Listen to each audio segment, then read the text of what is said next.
Break out the L word. Lesbian? The other L word. Lesbians?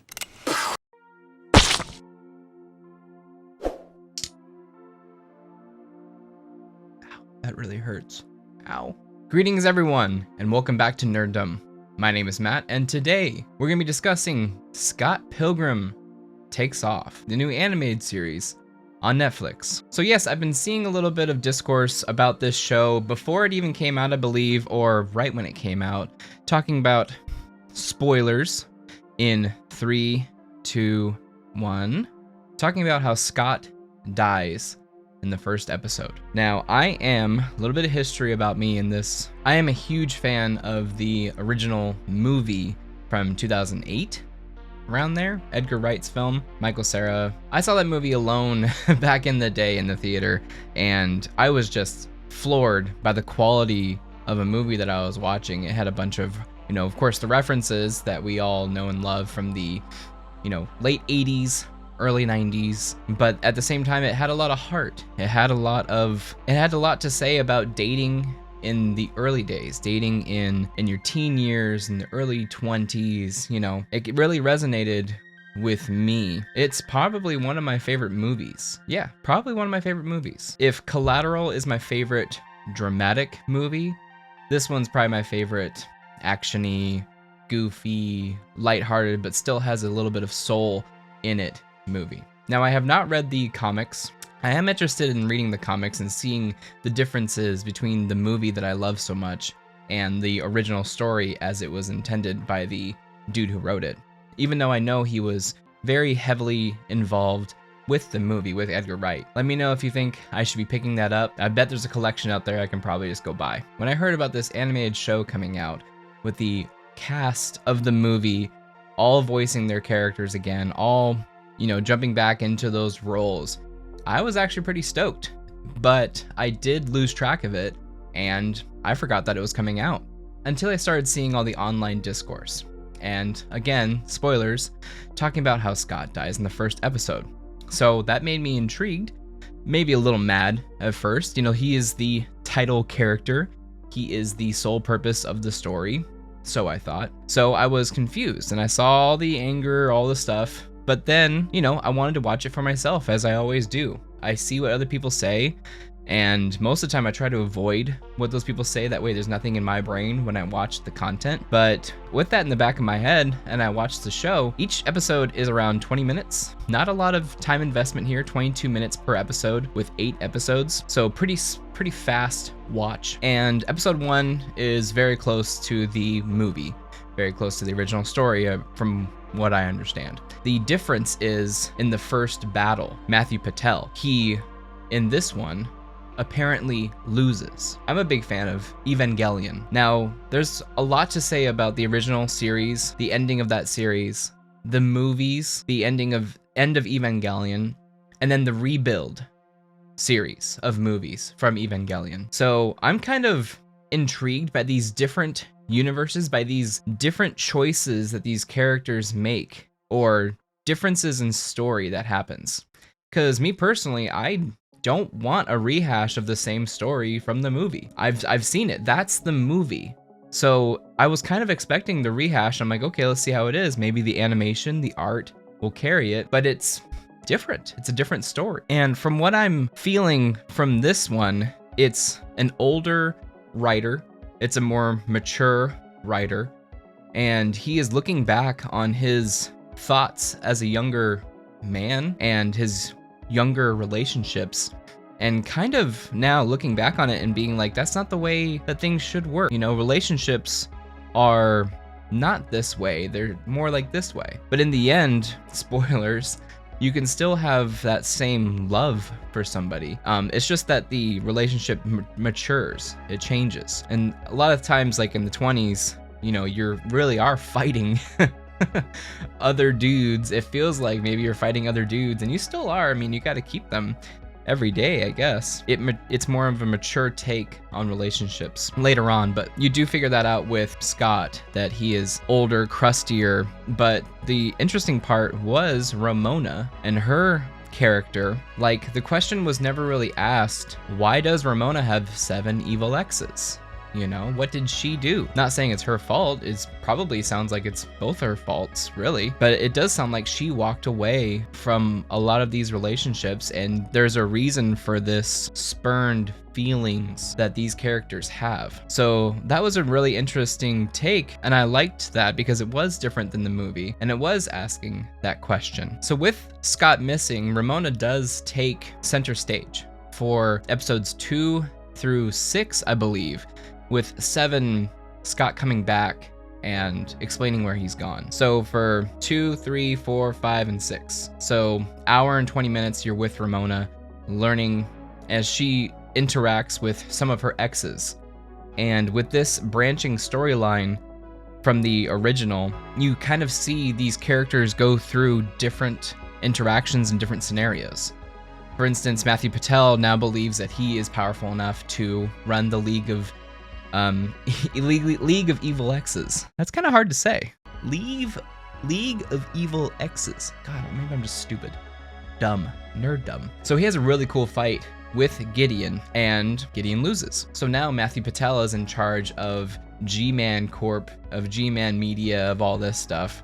It's actually a really cool fight showing their different powers that we saw originally in the movie. You know, him pulling out his demon hipster chicks. So lame. It's so funny. But yeah, in the end, Gideon does lose. So what happens then? A lot of these questions are, what happens when I put this character into this scenario? And that's like the biggest thing for me is, you know who these characters are. For this instance, let's drop them into a different scenario and see how they react to other characters. It's kind of like role-playing games. You know, you're the dungeon master as the writer, so you're gonna drop them into this scenario. Then what does Lucas do?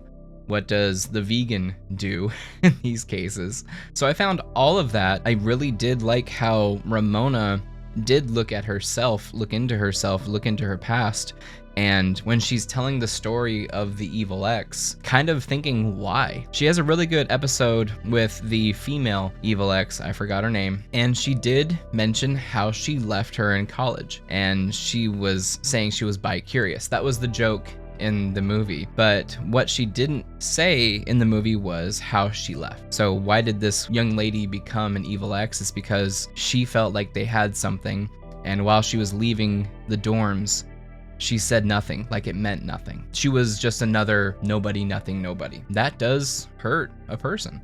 It does spurn a person. Makes someone not like you. So she does find all these reasons, and she kind of comes to terms with all of them, and then all the Evil X's, except for Gideon, who now has a side story where he wants to take over the world? I don't know. With what's her name from the coffee shop? That's funny. The one who Aubrey Plaza plays. So it's kind of cool to see those two link up. You know, two evil plotters almost. The character that Aubrey Plaza played in the movie really didn't have much other than she had the running joke of cussing and they bleeped it out. So it was really cool to see her grow a little bit more. Her role in the story grow a little bit more. And I bet, again, let me know in the comics if there's even more characters, if these characters go through even more arcs.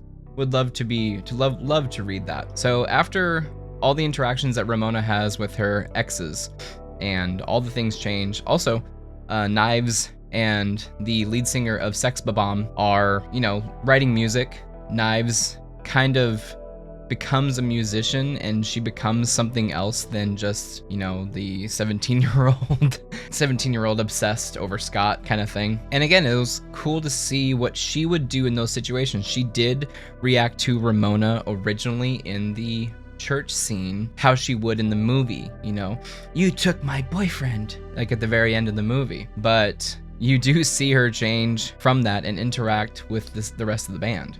And Wallace is always hilarious. He's talking about she's an angel. I love that. Wallace is something else. That's for sure. But yeah, in the end, Ramona comes to terms with all of her exes for the most part, except for really Gideon, who's still kind of evil at the end. Sets up a sequel, which I'm down for. Scott comes back in episode 7. He's been interacting with future Scott, who built a time machine because him and Ramona have been having issues, but they've been together for 13 years. They were married for 13 years, and now they have problems. And what did Scott do? He ran away. He ran away from the situation, which is something that the 20-year-old Scott would do, that the Ramona of the original timeline would do. And so what current Scott, 20-year-old Scott, 23-year-old Scott, is kind of learning from these older Scotts is how to deal with situations and how not to run away and how to actually work on stuff. Same thing with Ramona.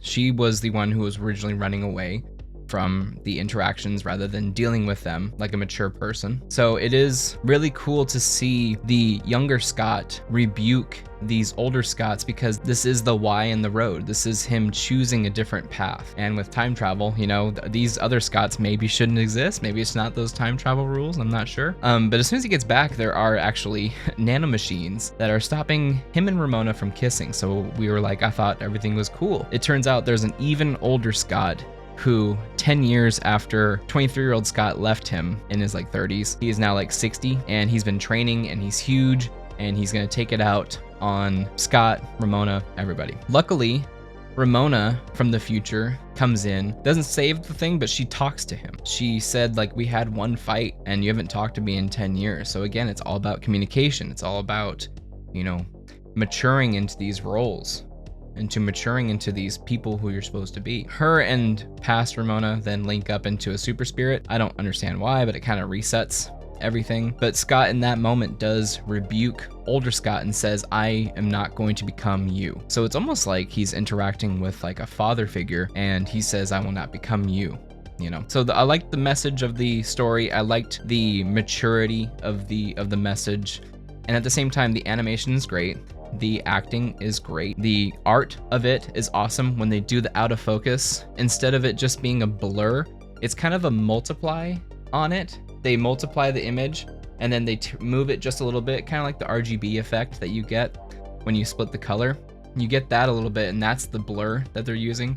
Really cool artistic design. So overall, a lot of people I know are mad because they did want to see the comic book just animated. While I understand that, and that's your feeling, I do enjoy this story that was told. I do suggest everyone watch it for themselves, have their own opinion, but this was just my take. So yeah, thumbs up from me.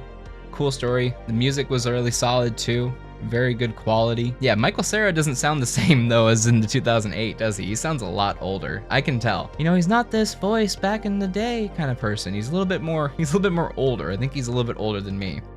And I'm in my 30s. So anyways, that's my review on Scott Pilgrim Takes Off. And let me know in the comments what you think, and we'll see you next time on Nerddom. Take care. Hey, thanks for watching. If you liked the video, feel free to subscribe.